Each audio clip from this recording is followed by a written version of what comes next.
What's going on, guys? This is John from Texas Wiles, Rooster from Rooster Outdoors. and you are listening to the Wiley Rooster Boys Outdoor Podcast. Yeah, it kind of sucks that, we missed last week, but, things happen, I guess. And Yeah. you feeling better? Oh yeah. That's good.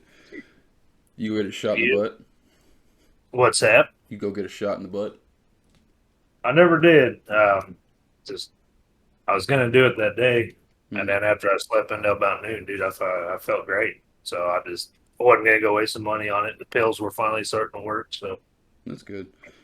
I have a feeling it's going to kick up on me this week, but I got that's some not stuff good. I got to do. But anyway, folks, we're back from a week-long hiatus. We took a week off last week, and Rooster wasn't feeling good, so we decided just to kind of coast for a little bit. But Yeah, sorry guys, but I'm in tip top shape now, so we should be good. we're good to go. And I got a story. I got some stories for you guys. That's what I hear. Yeah, Rooster, you've heard a couple of these, but I'm going to start off with the one that you ain't heard. Okay. Okay, guys. So as you know, a couple of weeks ago we went to Graham, and Edelman is connected to Graham through a little channel and all this stuff. And I really wanted to go hit like Edelman because I've heard a lot of good things about it. So four of us were initially supposed to go, but Rooster, you weren't feeling good, and you couldn't really make it happen. So it was me and two other friends that we work with that went up there. I'm not going to put any names out there because I don't know if this person would get embarrassed about this or not. So I'm not going to put his name out there. Uh, so we get there and we pull in, and it is rutted up like you would not believe. Like I'm sitting back looking at it, and I'm like, man, I'm going to bottom out. And I did. I hit frame, I think once, maybe twice, going in there to get back to where we needed to launch the kayaks. And I looked behind me, and a buddy of mine, he was in a car. I looked behind me, and he wasn't moving. So I stopped the truck. I get out, and I holler. I was like, "You stuck?" He's like, "Yeah." So I walk back there, and he is high centered, stuck. Really? Yeah. And we're like, well, there ain't really a whole lot we can do about this. We're going to have to push it. So, got to pick up behind him and, gently pushed. And we finally got it. He got pushed to safety. And that was all fine and good because whenever he left, he made sure he did not go the same way. But I guess the grass was tall. He couldn't see. I don't know. But whatever it was, he remedied the situation on the way out. But in the moment, it was pretty funny. And that was at the entrance there going to the ramp. Is that Yeah. what you were saying? Yeah, you know that, excuse me, you know that finger kind of thing right there on the southeast side of the bridge? That finger that juts out? Yeah. Yeah, it was right there. Huh. But it's rutted up pretty good, man. Kudos to him for even getting the car in and out of there. That was pretty Really impressive. pretty rough. Oh yeah, I hit frame like I said, and whenever I did hit, it hit real hard, and I was like, like Johnny Depp in Pirates of the Caribbean, stop blowing holes in my ship, But couple more stories from that. See, if you guys hear a donkey, I apologize. They're kind of going crazy outside. So I bought this headhunter lure from 10,000 Fish. It's the new one they came out with. It's kind of like a soft plastic with a hidden magnetic hook inside of it. And I am just stoked to use this thing. I've been watching videos over it and all this stuff. And as soon as we get on the water, I hightail it across there and I go to the mouth of the creek. I cast out there and I felt something take it. Then I see my line swimming. And I'm like, oh, all right, good deal. And then I see like an 8 to 10 inch snout of a gar pop up out of the water. And I'm like, no! And turns out he didn't take the hook of the lure, he just bit the lure in half on the soft plastic. So first cast, brand new lure, he destroyed it. So that is something I'll say about Edelman and Graham. There's a lot of gar out there. I mean, to tell you, dude, that's crazy. You caught another gar. What was it? We went to Graham and you snagged into that one. Mm-hmm. I've never seen anybody. I don't know. Maybe you're the gar whisperer. Well, Chris I ain't never seen got one anybody on get board. No kidding, not one on board. Yeah, he got one on board. He caught it, and I don't know how big it was. I don't know if he got a picture of it, but whenever he did catch a gar, he got it on board. That'd been fun to watch. I know it. I wish I'd have been over there.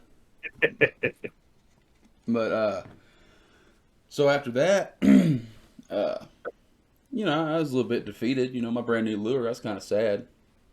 I tied on a half-ounce lipless crankbait, a bleeding chrome red-eyed shad, and I'm up in the creek. By this time, I'm a few hundred yards into the creek. I'm just fishing, casting out, having a good time, enjoying myself. I'm tucked up underneath this shade tree, just relaxing. Well, here directly, my rod folds in half. And immediately I'm thinking, oh, this is a great fish. I'm hoping it's a bass. I'm thinking it's a gar. I don't know what's going on. So I grab my net because, I'm thinking I'm going to have to net this guy. I have my seat in the high rise position. And I'm fighting him for a little bit and, tighten drag, loosen drag, tighten drag, loosen drag. And I finally get him up to where he'll breach. And I realized my net ain't nowhere near big enough to net this fish. It was about a 20 to 25 pound channel cat. Sucker was massive. He pulls away again, rip and drag, and I'm still fighting him and get him back up beside the kayak again. I'm about to reach down and I'm going to gill him to pick him up and weigh him and then release him. Well, he had other plans. As I got him close to the kayak, so I tightened up my drag so he couldn't get away again. And well, he jerked, flailed. He straightened the dadgum hooks out on my lipless crankbait and just slipped right off of there and took off. Yeah. Man, I had to sit there for about minute and a half and just gather my thoughts after that. I felt so defeated. And just, I was heartbroken. And I'm not a cat fisherman, but we've talked about recently, Rooster, that we kind of want to venture out and get into other types of fishing. And, that'd have been nice. Not bad, dude. That's a decent fish, man. That's the biggest fish I've ever hooked into. Yeah, I mean, I'm using a medium heavy rod. And that thing just folded it right in half, man. I props to Abu Garcia. It was a Jordan Lee edition that I was using. That was on the Jordan Lee? Yeah, it was on the Jordan. No. I'm lying to you. It was my Luz Laser. Oh, okay. Yeah, it was my Luz Laser that I got him on. So yeah, I'm lying. But anyway, props to Luz because that rod didn't break. I can't believe that. Mm-hmm. But yeah, I mean, it was a really good time out there. I ended up catching, I think it was maybe a pound and a half, little largemouth that looked like a gar had taken a bite out of his side. I caught maybe about a 2-pound drum, and then about a 2-pound catfish. And let me tell you a story about these catfish up there at Edelman. They don't behave like any catfish I've ever seen. See, at one point I'm still up in the creek, and I'm still throwing a different lipless now, because old granddaddy catfish had to ruin my other one. But I was throwing that lipless, and I got it, and I'm finishing up my cast. It's about 5-6 foot from the kayak, and I look over, and I'm watching the lipless slide through the water, and out comes this catfish, like in straight bass fashion. This catfish comes out of cover, chases, and just hammers that lipless, and I get him. I boarded him and everything, and I tore the crap out of him getting those hooks out of his mouth. Because he got it hooked stupid, and poor guy. But the whole time I'm trying to use the pliers and get that sucker unhooked, he's like, brap, brap. Brad. I'm like, man, come on, I'm trying, dude. But I told you, it's something else when they hit them lures like that. man, I've never seen it, dude. That was new to me. Yeah, I mean, I've told you stories, back home. That's every once in a while you'd snag into one of them little channels, and like I was using the Blue Fox spinner and stuff. It's crazy sometimes. You just, what in the world are you thinking, fish? Yeah, I've always heard, catfish are bottom feeders. I didn't think they were like opportunistic, but I don't know. I mean, Apparently they are, given the opportunity. I guess yeah, I guess so. it's crazy. But I still go ahead. I was just saying that was the recap on Edelman, but Yeah, I can't help but think that had I not been impatient and waited for them other two guys to come with me into the creek. Now, granted, there's a lot of variables here, and there's a lot of what ifs, but had I waited and had timing been right, one of them other guys probably could have been there and helped me land that fish. But yeah. I can play what ifs all day long, but Well, I got to ask you a question now. what's that?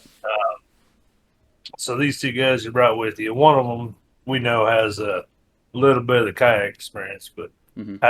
how the guys like it? Are they hooked? Yeah, pretty good. I see a lot more of that in the future. It was a really good day. Like, granted, one of us got skunked, but I believe he still had fun. It was still, to me, any day out on the water is a great day. Yes, you can get frustrated and irritated that you don't catch any fish, but it was still a nice, relaxing day. And that ascend that old boy had out there, man, it's not really a sit inside or a sit on. It's kind of like a hybrid. I was really impressed with it, and that thing will scoot, man. He looked like he was comfortable. He had plenty of room. It was nice. Well, that's good. That's dang good. I'm just happy to see other people taking up the interest, Me too. sharing the passion, man. Because I think we need to get like a group together, like a local group of kayak fishermen, and just it doesn't have to be just for bass. It could be for anything. But Absolutely. I was really surprised to catch that drum up in there. At first, I didn't know what it was. I just saw something white and shiny and kind of purplish in the water on my chatterbait, and I'm like, what is that? That's pretty. White bass? No, not a white bass. And yeah, but it was a good time, man. Absolutely, man. I wish I could have joined you guys, but Yeah. that's all right. I'll catch you guys on the next one. I'm going back there again. And honestly, I think that I would probably choose Edelman over Graham. Really? Yeah. Well, they both have their pros and cons. However, what you can't see on the overhead maps about, excuse me, about Edelman is that there's a lot of standing timber up there. Really? I didn't know that it was there. Once I got there and got out in the water, I was like, wow, I got to navigate through all this. But so, Edelman has that going for it, and so does Graham. And the creek on Graham, you and I have spoke about this. It's kind of swampy. It kind of reminds you of a swamp. Yeah. Whereas the creek at Edelman, it was more like the Amazon, like the Nile. I mean, it was real steep, high banks, deep water, gorgeous. I mean, there's shade everywhere.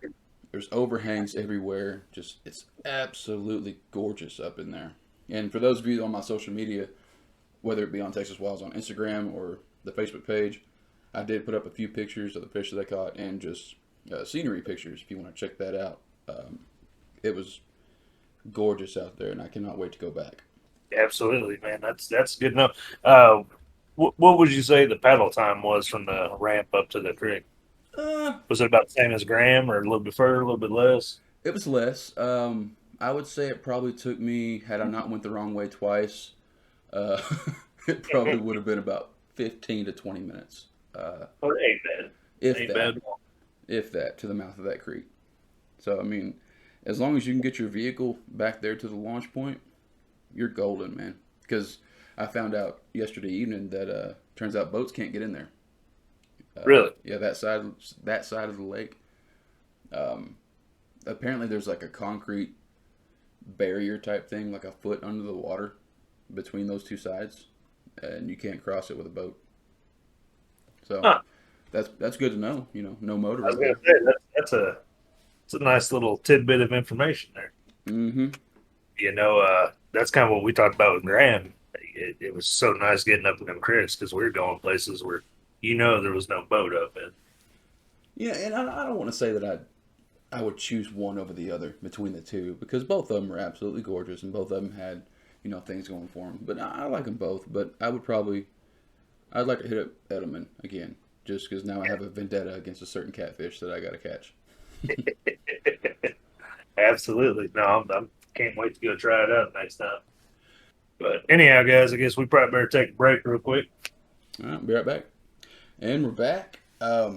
We got some pretty exciting news to share with you guys. I don't think we're really going to go into a whole lot of detail about it right now, but Rooster, you got some details to share with us, and we're not going to show the whole hand just yet. But Absolutely, absolutely. Well, and the whole hand's kind of still a work in progress.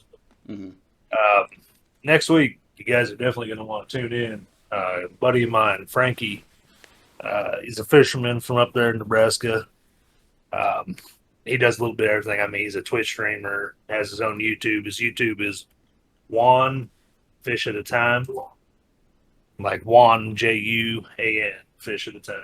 Okay, I'll And have to check that out. I mean, he's an awesome guy. And I don't know if you guys caught a couple episodes back. I talked about there's a friend of mine down here. I took him out fishing. Unfortunately, we didn't do very good, but this is the same guy. He's going to be on, be a guest speaker. So I know, looking forward to it. He's got some pretty funny. So he's an awesome dude. But yeah, it's going to be a good time. It really is. I'm looking forward to that. I like having guests on here. Absolutely, absolutely. That's it's going to be pretty exciting to meet him. I mean, he does a lot of good things. We'd also talked about something. Another thing you guys are going to really want to pay attention to when he does come on. We talked about doing a giveaway. Frankie, you guys will get to know him a little bit more, but he's a vet. He did his time overseas, and there's a charity he really likes doing. It's called the Tel Valhalla Project, and we were wanting to work in a way to do a giveaway or something like that, kind of raffle thing for the Tel Valhalla when he's on. So I'm all about that. Giving back to veterans. That's definitely a great cause. Exactly. That's what it is. I mean, it's this charity for y'all don't know. They make plaques for our brothers and sisters who never made it home. They also do money, try to prevent suicides and vets, stuff like that. So I mean, it's a real awesome charity. But we'll learn more about it when it comes next week. Good deal. Well, speaking of guests, at some point this season, Mike, if you're listening, Mr. The man, the myth, the legend, Mike Slauson, we're going to have you back on at some point this season. Can't wait for that. And, we're still wanting to hear from you guys, the listeners. We want to get questions and comments. We've had some stuff come in, but we're looking for, anything you guys want to talk about, whether it be fishing, whether hunting, anything that you guys want to talk about. Yeah, absolutely. Even if you guys want to come on and be a guest, reach out to us. We'll get together. We'll talk a little bit and see what's up and see what we can't get done. Because we want to involve you guys. We don't want this to be kind of like a one-sided deal. We want to get with you guys and talk with you guys and get to know y'all. Absolutely. I mean, it always reminds me of when we went to that fishing tournament there. What was that lake called for Texas Bass Hills? It's slipped the back. Marine Creek Reservoir. Marine Creek, yes, sir. And you had told me something and it stuck with me, and it's kind of the same thing. When you're at an event like that with like-minded people, it's not really strangers. We're already friends. Exactly. And that is absolutely right. So. And that was like the same thing that happened to me whenever I did the Trinity River tournament. I met so many people there. You just strike up a conversation. It's like you've known each other your whole lives. Like-minded people, birds of a feather, Absolutely. But, yep. But while we got a few minutes, John, you want to talk a little bit about we're still here in the middle of summer. Actually, we've had a pretty mild summer. We really have. We've been You blessed. got any tips out there for any of these fellas that are You know trying what's to catch crazy? fish? Normally, whenever they ain't biting on nothing, Uh-huh. throw a wacky rig. Well, I did that. Matter of fact, that entire trip, I never had a single bit of luck on any soft plastics. No kidding. Nothing. And usually, wacky rig is without fail. That's Um, what I hear. I've still never tried it. only thing I was having luck on was lipless crankbaits and chatterbaits. But as far as what you can do for summertime, for those of you who you may not know a whole lot about fishing, or maybe you do, or maybe you don't. But just the best advice I can give is find like shade, whether it be overhanging trees, grass patches. If you're going to use grass patches, you definitely want to get, and I say this with a grain of salt because I didn't have no luck with plastics, but you get like a worm and you put you a heavy weight on it, heavy weight like Texas rig something, put a heavy weight on it, and you want to punch through that grass. I would recommend using braid because if you do hook into something and you go to set that hook and pull it through that grass, you're not really going to want something that has a lot of stretch or could potentially break easily. Yeah, you'll be upset. Yeah. But overhanging trees, just shaded areas, creeks are great right now because it's ever flowing, ever moving, and grass pads, lily pads, stuff like that. Just put yourself in the fish's fins. See what I did there? And and just think about, it's hot. Where do I want to be? And essentially, that's the mindset to have. Whenever you're hot, what do you want to do? You want to get comfortable. Exactly. And that's the best way I've heard it is bass ain't too different from people. Hmm. When it's hot like this, they're the same as us. They want to find something cool, You nailed it. I mean, really, shade, also, if you can find some steep drop offs real quick Hmm. where they can drop down, some bluffs and edges like that. Yeah. But absolutely, that's where you guys are wanting to hit right now. And sometimes maybe some plateaus underwater. And I understand that you may need some graphs. You're using avionics, I guess, but you can find some Yeah, plateaus under the water, and those usually do pretty good. But for the most part, I would say that the shade, the drop offs, and stuff like that. But absolutely. and Make that big lake a little bit smaller. and honestly, man, I mean, plastics are usually king in the summertime. Mhm. So I'm not really sure what happened this weekend. I'm not going to sit here and say I'm not going to use plastics this summer because they didn't work that one day. That's stupid. You can't have that kind of mindset.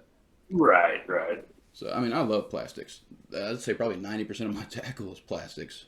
Um, You, I got a bunch. I know you turned me on to it, dude. I told you I was a newborn coming to this plastic game. It's starting to build up on my end. I know that. That's definitely one of the things I pull out of my arsenal now. They're just so pretty. It is. I'll tell you what, that dang power worm you gave me, Hmm. that son of a gun. I was so impressed with it. It's hard What to was that? find them things, man. 8 inch? Is that what it was? They're 10-inch. 10 inch. Excuse me. Yeah, that. And because those are so hard to find anymore, I actually got on Carl's Bait and Tackle, and I picked up. Sorry for the shuffling. I'm getting it right here. I picked up a package of their 10-inch Mondo worms in Pure Passion. Now I don't know if these are going to work as good as those 10-inch power worms, but I figured, hey, big profile, a lot of movement, maybe it'll work. But Right. And work shot. I do got to say though, it was really nice getting back out on the water because I haven't been able to do that a whole lot lately. As you guys know, my wife is pregnant with twins, and it's pretty funny that she's like 5 months pregnant right now, and she's as big now with the twins as she was when she was like 8 or 9 months pregnant with my daughter.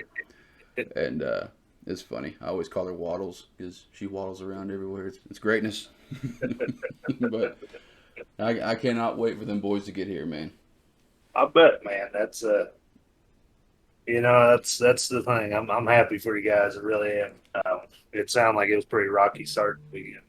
Yeah, it was. And we had there was quite a few complications with the pregnancy to start with, but seems to be smooth sailing right now. Good Lord's looked out for us, so I can say that, and I'm not going to count my chickens before they hatch, but I'd say we got pretty smooth sailing right now.